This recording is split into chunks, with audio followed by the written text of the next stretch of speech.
मारो इसे और मारो इसे, ये इसी लायक है। अरे मारो यार। सरपंच जी, कालिया को चोरी करते हुए हम सब ने रंगे हाथ पकड़ा है। अब इसे गांव से बाहर निकाल देने में ही हम सबकी भलाई है। तो देर किस बात की है, अभी इसे धक्के मार के इस गांव के बाहर का रास्ता दिखा दो। अरे सरपंच ऐसा मत करिए, मुझे एक मौका और दीजिए, मैं दोबारा कभी चोरी नहीं करूंगा। लेकिन गांव वाले उसकी एक नहीं सुनते और उसे मार मार के गांव की सीमा के बाहर निकाल देते हैं। मेरी कमर दर्द के मारे मेरी जान निकली जा रही है। कमबख्तों ने जम के धुलाई की है मेरी। अरे भगवान करे इनके गांव में भूचाल आ जाए, धरती फट जाए और सब गांव वाले उसमें समा जाए। चलते चलते कालिया जंगल में पहुंच जाता है। उसे वहां एक प्रयोगशाला दिखाई देती है। अरे इस जंगल में ये अजीब सा दिखने वाला घर किसने बनाया है, चल कर देखना पड़ेगा। कालिया प्रयोगशाला के पास चला जाता है। दो वैज्ञानिक प्रयोगशाला में बातें कर रहे होते हैं। बधाई हो डॉक्टर चमन, आखिरकार हम दोनों ने मिलकर एक ऐसी घड़ी का आविष्कार कर लिया है जिसे पहनकर कोई भी इंसान गायब हो सकता है। हाँ हाँ, तुमने बिल्कुल सही कहा डॉक्टर जर्माटो। अब कल सुबह ही हम इस जंगल से निकल जाएंगे, लेकिन उससे पहले आज रात के खाने का बंदोबस्त करते हैं। हाँ हाँ, मुझे तो बड़ी जोरों से भूख लगी है, चलो चलते हैं। दोनों वैज्ञानिक वहां से चले जाते हैं। उनके जाते ही कालिया प्रयोगशाला में दाखिल होता है। अच्छा तो ये बात है। कालिया बड़े से कांच के अंदर रखी घड़ी को बाहर निकाल लेता है और अपनी कलाई पर बांध लेता है। फिर घड़ी में लगा बटन दबा देता है।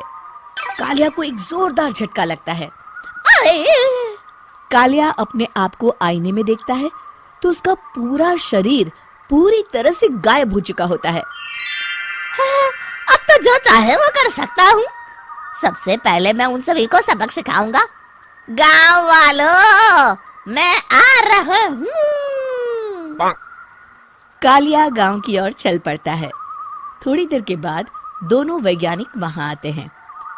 अरे ये क्या, लगता है कोई हमारी घड़ी चुरा कर ले गया है। ये देखो पैरों के निशान। अब क्या होगा, अगर वो घड़ी किसी गलत हाथों में पड़ गई तो अनर्थ हो जाएगा। तुम चिंता मत करो, हमारी घड़ी में जो बैटरी लगी है ना, वो सिर्फ 24 घंटे चलेगी। उसके बाद वो घड़ी काम करना बंद कर देगी। उधर दूसरी तरफ गांव में सरपंच अपने घर में सो रहा होता है। तभी एक आहट से उसकी नींद खुल जाती है। अरे कौन है वहाँ? बड़े मजे से सो रहा है, आज मैं तुझे नहीं छोड़ूंगा। कालिया पास में पड़ा डंडा उठाकर सरपंच की पिटाई शुरू कर देता है। ये ले, ये ले, इसी लायक है, ले। आप मर गए। अरे अरे ये क्या हो रहा है? अरे अरे कोई बचाओ मुझे, मेरे घर में भूत आ गया है। सही कहा, मैं भूत ही तो हूँ, ये ले। अरे भूत जी, मैंने आपका क्या बिगाड़ा है, मुझे छोड़ दीजिए। आपको क्या चाहिए? तेरे घर में जितना भी पैसा है ना, मुझे ला कर दे दे, तब मैं तुझे छोड़ दूंगा और यहाँ से चला जाऊंगा। सरपंच अपनी तिजोरी से पैसे निकालकर एक बड़े कपड़े में बांधकर जमीन पर रख देता है और कालिया वो सारा पैसा लेकर वहां से चला जाता है। दूसरी तरफ जमींदार गांव के चौराहे पर खड़ा कुछ लोगों से बात कर रहा होता है। इस कमीने जमींदार ने भी मुझे बहुत पीटा था, इससे भी बदला लेना तो बनता है। हाँ? जमींदार अचानक अपने आप को चांटे मारने लगता है। अरे भाई ये क्या हो रहा है? जमींदार साहब अब ठीक तो है ना? अरे मुझे नहीं पता भाई।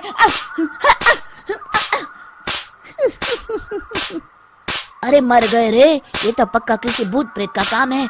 जमींदार के अंदर कोई भूत आ गया है। इससे पहले कि ये हमारे अंदर आ जाए, मनोहर भाई अपनी जान बचानी है तो भागो यहाँ से। ये क्या? अरे बाप रे बाप, मुझे तो भूतों से बड़ा डर लगता है, मैं तो चला यहाँ से। अगली सुबह इस घटना से पूरे गांव में दहशत फैल जाती है। सभी गांव वाले आपस में बात करने लगते हैं। अरे भाई, पता नहीं कहाँ से हमारे गांव में एक भूत आ गया है। उसने कल रात को सरपंच और जमींदार की खूब पिटाई की और उनके सारे पैसे भी लेकर चला गया। हाँ भाई हाँ, ये भूत तो मुझे बड़ा अजीब लगता है। मेरी समझ में नहीं आता कि भूत उन पैसों का करेगा क्या। अरे तेल में पकोड़े बना के तलेगा बेवकूफ। इस बात की चिंता करके कहीं वो भूत हमारे घर में ना आ जाए। तुम बिल्कुल सही कह रहे हो आर्या, मैं भी इसी बात से घबरा रहा हूँ। अच्छा, अब मैं अपने घर जा रहा हूँ, तुम सब भी अपने अपने घर चले जाओ, उस भूत का कोई भरोसा नहीं है। हाँ। तीनों वहां से चले जाते हैं। दूसरी तरफ कालिया सारे पैसों को एक खंडर में छुपा देता है। इतने सारे रुपए तो मैंने अपनी पूरी जिंदगी में एक साथ कभी नहीं देखे। इस तरह कुछ दिनों में मैं अमीर बन जाऊंगा। आज मैं उस मोटे बब्बन को अपना शिकार बनाऊंगा। सुना है दहेज में बहुत सारे पैसे और गहने मिले हैं उसे। रात होते ही कालिया बब्बन के घर में घुस जाता है। हाँ, मिल गई तिजोरी। अब जल्दी से इसे खोलकर सारे पैसे निकाल लेता हूँ। अरे खुल जा खुल जा। खुल गई।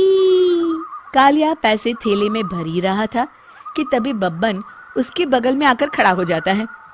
भाई क्या कर रहा है? हाँ? अरे हट।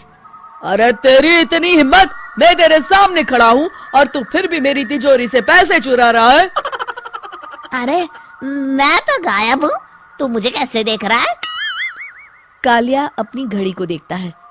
अरे इसे क्या हो गया है? हाय, लगता है बैटरी खत्म हो गई। अच्छा, तो आज मैं तेरी बैटरी अच्छे से चार्ज कर देता हूँ। अरे भाग्यवान, जरा मेरा डंडा तो लाना। ये मोटा मुझे नहीं छोड़ेगा। अरे भागो। कालिया भागकर घर के बाहर जाता है। बाहर सभी गांव वाले हाथ में डंडा लिए खड़े होते हैं। अच्छा, तो तू वो भूत है? मुझे माफ कर दीजिए सरपंच जी, मैं आपके और जमींदार जी के सारे पैसे लौटा दूंगा और आज ही हमेशा के लिए ये गांव छोड़कर चला जाऊंगा। शिक्षा: बुराई ज्यादा दिन की मेहमान नहीं होती, एक दिन उसका अंत हो ही जाता है।